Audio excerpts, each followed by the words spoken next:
नमस्कार दोस्तों, story world channel में आप सभी का स्वागत है। आज की कहानी का नाम है रिवाज। आइए सुनते हैं कहानी को। हवेली के खूबसूरत बगीचे से मोगरे के फूलों की महक सुहानी के कमरे को महका रही थी। वो अपने आने वाले भविष्य की कल्पना में तल्लीन थी। अमीर चंद राजस्थान जैसलमेर के एक प्रसिद्ध मिर्ची के व्यापारी अपने वैभव, आन बान और शान का गुबार उड़ाते हुए हवेली में दाखिल हुए। उनके कदमों की आहट से सबके दिल दहल जाते थे। जब वो हवेली में प्रवेश करते तो सिर्फ हवा और विंड चाइम की आवाज़ आती। अपनी मूँछों को ताव देते हुए अमीर चंद कमरे में प्रवेश कर पास पड़ी कुर्सी पर बैठ गए। तभी झुमकी कांपते हाथों से ट्रे में पानी लेकर उनके सामने हाजिर हुई। पानी का गिलास मुंह में उड़ेलते हुए रौबदार आवाज़ में बोले, सुहानी कैसी है? हुजूर अपने कमरे में आराम कर रही है। ठीक है, प्रकाश का फ़ोन आया था। वो कपकपाती आवाज़ में बोली। जी हुजूर, क्या कहा? कुछ नहीं, बहू रानी को मायके भेजने को कह रहे थे। किस लिए? जो कहा गया है उसी पर अमल करो। जापा मायके में नहीं, यहीं होगा। कोई ज़रूरत नहीं। यहाँ क्या कम लोग हैं जो मायके जाना चाहती है? नहीं हुजूर, ये बात तो कुंवर प्रकाश बाबू ने कही थी। अमीर चंद आँखों की देवरिया चढ़ाकर बोले, हमारे यहाँ ऐसा कोई भी रिवाज नहीं है। बहू कहीं नहीं जाएगी।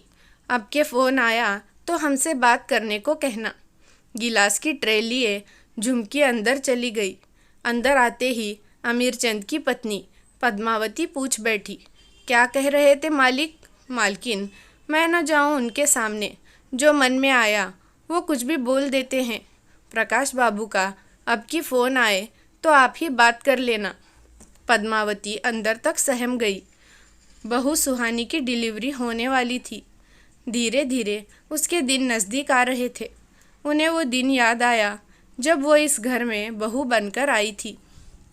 उनकी आंखों से जर्जर नीर का सैलाब बह निकला। माता रानी की कृपा से सब कुछ ठीक ठाक ही चल रहा था। पहली बार जब पेट से थी वो रात चलचित्र की तरह उनकी आंखों के सामने नज़र आने लगी।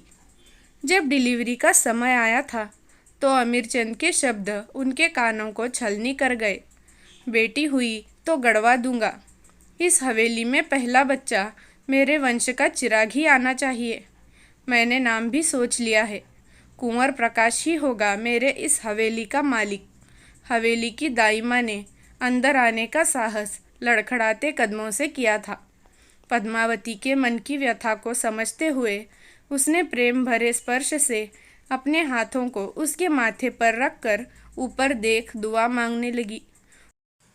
ऊपर वाले की कृपा तुम पर बनी रहे बेटी।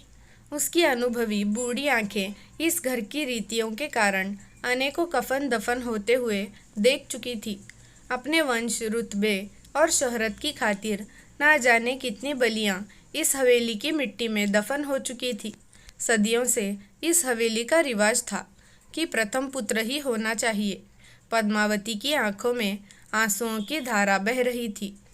दाई माँ उसके पैरों के नज़दीक बैठकर एक मीठा सा भजन गुनगुनाने लगी ताकि पद्मावती के मन का अवसाद थोड़ा सा कम हो जाए। कमरे में अंगीठी जला दी थी। पल पल पद्मावती की प्रसव पीड़ा बढ़ती ही जा रही थी। वेदना से हवेली की दीवारें भी इस रुदन की आवाज़ से गूंज रही थी। रात गहरा रही थी। चारों ओर सन्नाटे से एक भयनुमा माहौल बन रहा था। दिसंबर की सर्द रात में पद्मावती का जिस्म पसीने से नहा रहा था। अंगीठी की आग उसे सहन नहीं हो रही थी।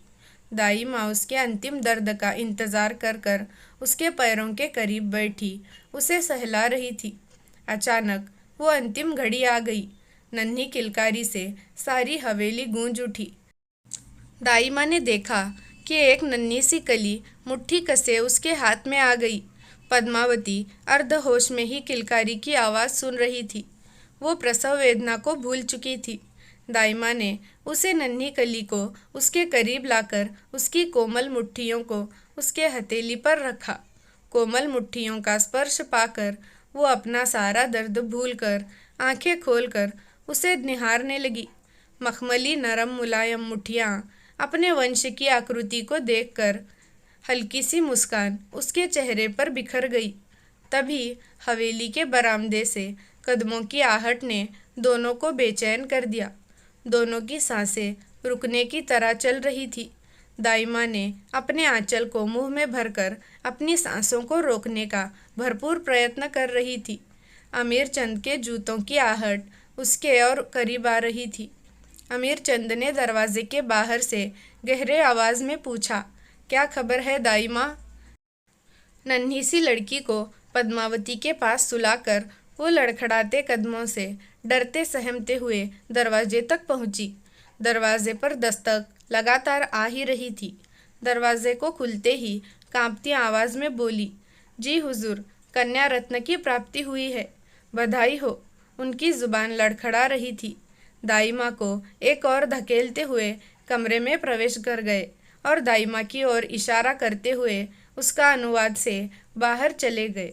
कुछ देर में पद्मावती की बेटी को दूर रात के अंधेरे में ले जाया जा रहा था। उसकी किलकारियाँ धीरे धीरे दूर जाती नजर आईं। पद्मावती का रुझान अंतर्मन के अंदर उतर कर घुट गया। उनकी सांसें उखड़ जाने को बेताब थी।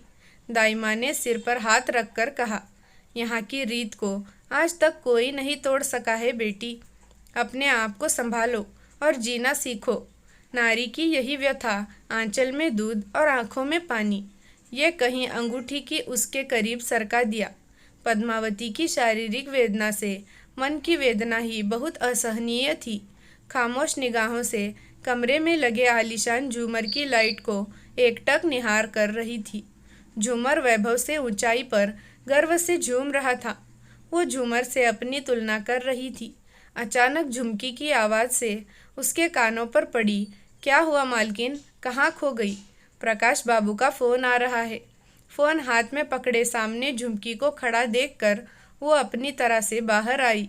फ़ोन हाथ में पकड़कर बोली, हाँ बेटा बोल। माँ, बाबूजी को कहकर सुहानी को मायके भिजवा दो। उसकी डिलीवरी वहीं होगी। ये मेरा आखिरी फैसला है। मेरी अगली सप्ताह की फ़्लाइट बुक हो गई है। बाबूजी मुझसे सहमत नहीं हैं, लेकिन अब और नहीं। ये मेरा पर्सनल मैटर है।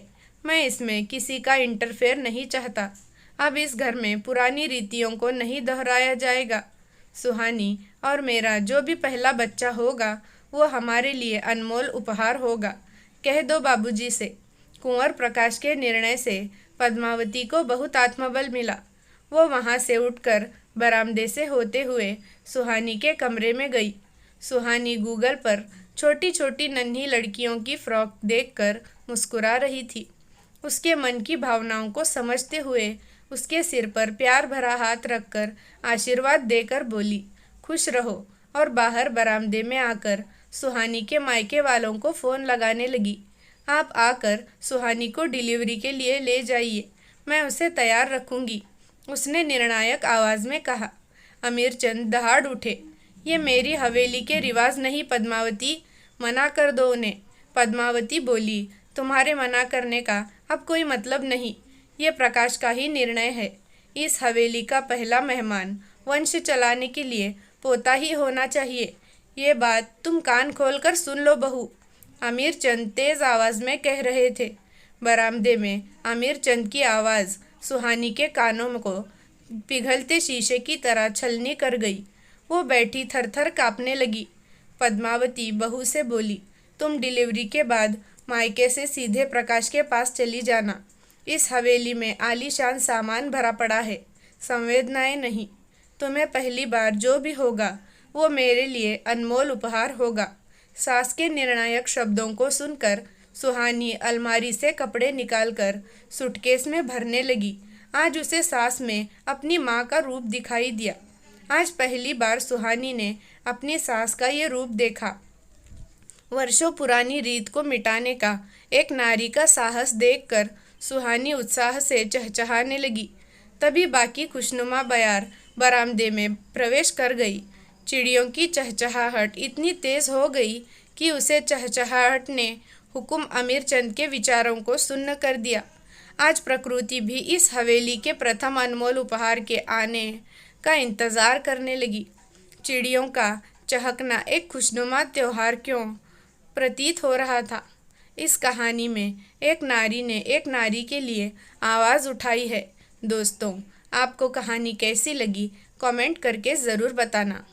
एक नारी को हमेशा अपने साथ होने वाले अन्याय और अत्याचार के खिलाफ आवाज़ उठाने की कोशिश ज़रूर करनी चाहिए, फिर वो चाहे कोशिश सफल हो या ना हो, लेकिन खुद के लिए एक कदम उठाना बहुत ज़रूरी है। धन्यवाद।